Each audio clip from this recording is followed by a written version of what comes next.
मैं शहर के एक फैक्ट्री में साफ सफाई का काम करता हूँ। मेरा घर फैक्ट्री के 5 किलोमीटर की दूरी पर घर है। मेरे पास एक साइकिल है, जिससे मैं अपने घर से फैक्ट्री और फैक्ट्री के घर आता जाता हूँ। एक दिन जब मैं फैक्ट्री के घर जा रहा था तो रास्ते में मुझे एक लड़की दिखाई दी और वह मुझे घूर घूर के देख रही थी।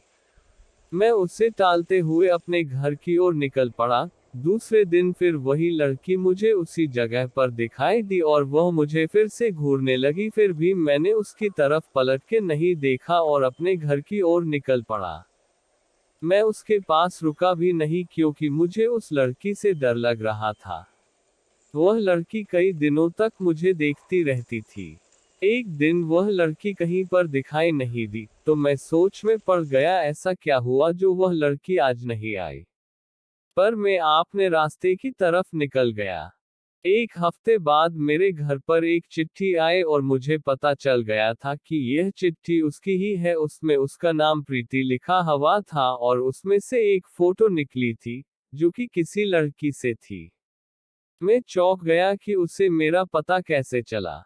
उस चिट्ठी में लिखा हुआ था कि कल जब फैक्ट्री से निकलो तो जहां पर मैं खड़ी रहती थी वहां पर मेरा इंतजार करना। उसके दूसरे दिन में वहां पर पहुंच गया तो वह लड़की वहां पर नहीं आई। बहुत काफी इंतजार करने के बाद मैं वापस अपने घर आ गया। तभी मुझे याद आया कि वो जो चिट्ठी आई थी उसमें उसका पड़ा तो होगा।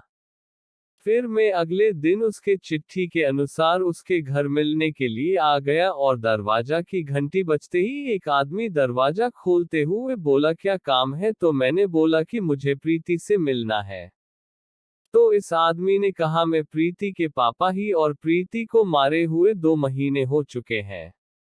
ये सुनते ही मेरे हाथ पैर कांपने लगे और मैं सोच में पड़ गया कि वह लड़की जो मुझे रास्ते में मिली थी और जिसने मुझे चिट्ठी भेजी थी, वह कौन है।